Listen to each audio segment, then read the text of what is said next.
አምራንና ኑሐሚን ተገናኝተው ስለ ናሆም አወሩ። ናሆም የሞት ስራ አይሰራም የዳግም ሴራ ነው ብላ ዳግምንና ናሆም እንድታጣላ ለኑሐሚን ነገረች። ኑሐሚን ግን በፍጹም ዳጊ እንዲህ እንደማያረግ ነገረቻት፣ አላመነቻትም። ናሆምን ከዳግም ጋር ስታጣላ ዳግምና ኑሐሚን ደግሞ ስለሚገናኙ ከዛ ናሆምን አምራን ለራሷ ለማድረግ ወሰነችው።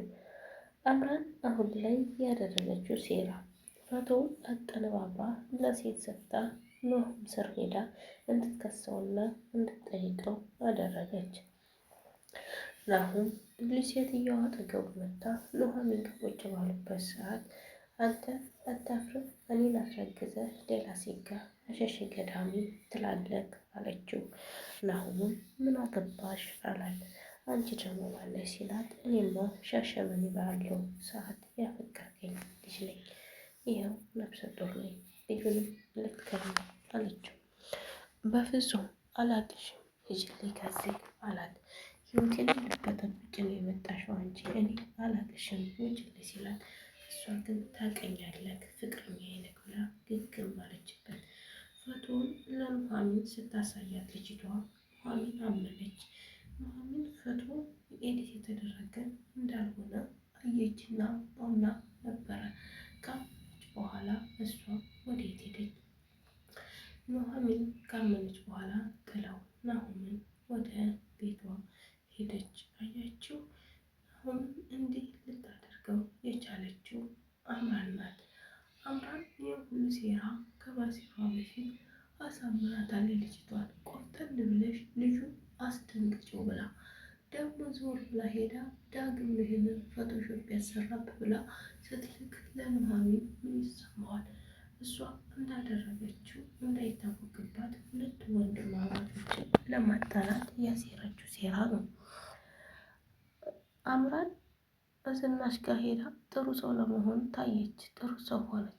እኔ ምንም ፎቶ ሆነ ምንም ያደረኩት ነገር የለኝም፣ እኔ ስር ናሆም እንዳይደርስ እኔ ምንም ነገር ያደረኩት ወይም የተናገርኩት ወይም ያጋለጥኩት ነገር የለም ብላ ተናገረች። ዝናሽ ግን ናሆም እና ዳግምን ልታጣሊ ነው እንጂ አንቺ ነሽ ይሄን ነገር የምታደርጊው። ዳግም ደግሞ ፎቶውን ከየት አምጥቶ እንደዚህ ላቀነባበር ይችላል አለቻት። እኔስ ከየት አምጥቼ እንደዚህ ላቀነባበር እችላለሁ?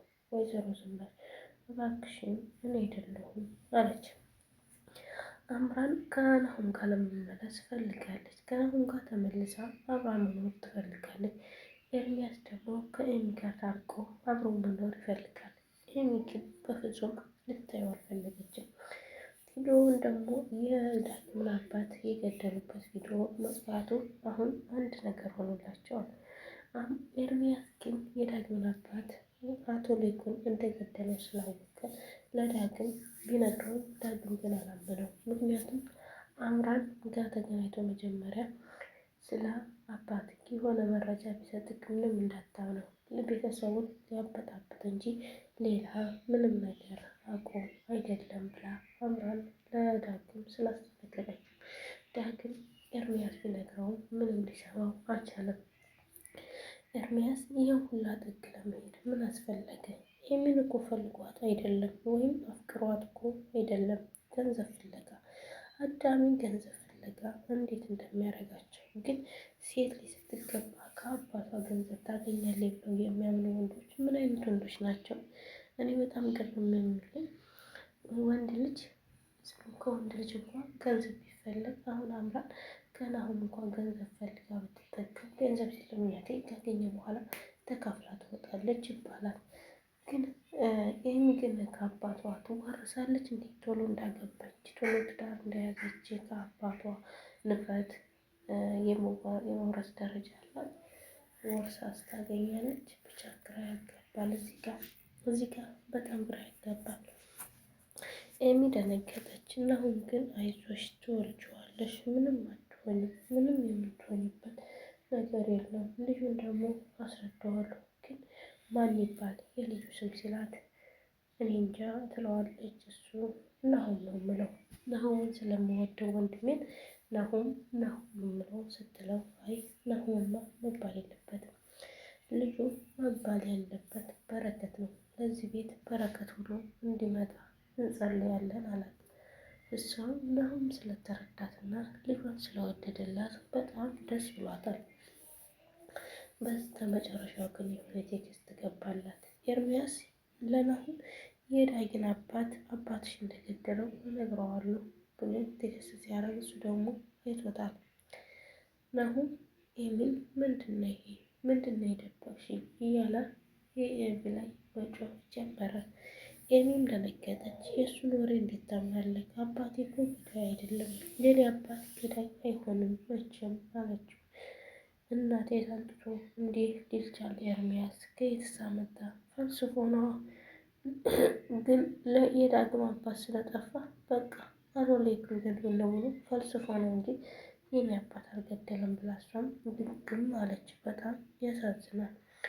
የዳግም አባት ይመለስ አይሙት እና ድራማው ላይ ይቀላቀልልን። ሁሉም ሰው እንደዛ ይላል፣ ግን የዳግም አባት ሊያመጡት አልቻሉም። በጣም ያሳዝናል። ህይወት ምስቁልቁል ያለች ሆናበታል። ዳግም በጣም ያሳዝናል። እኔ በጣም አሳዝኖኛል። ዳግም አሁን ላይ ደስተኛ አይደለም። ከዚህም ያለፈ ደግሞ ውስጡም እየከፉ ቢሆን ከእነሱ ጋር ሰላምን እየፈጠረ ነው። አተለይኩ ግን በጸጸት እየሞተ የኑሐሚን አያት ወደ ከተማ መጥታለች። ወደ ከተማ መጣ ከእነሱ ጋር ሰርጉን ልትዋጣ ዱብ እያለ ነው። ናሁምና ኑሐሚንም ታረቁ በስተመጨረሻ። ምክንያቱም ሁሉንም ነገር አስረዳችው፣ እሱም ደስተኛ ሆነ። ቪዲዮውን ከወደዳችሁት ላይክ፣ ሼር፣ ሰብስክራይብ። በቀጣይ ቪዲዮ እስከምንገናኝ ሰላም ሁኑልኝ። ወዳችኋለሁ፣ አከብራችኋለሁ። ባይ ባይ ቤተሰቦቼ። ምችት ድልት ይበላችሁ የኔ ውዶች፣ ትለያላችሁ።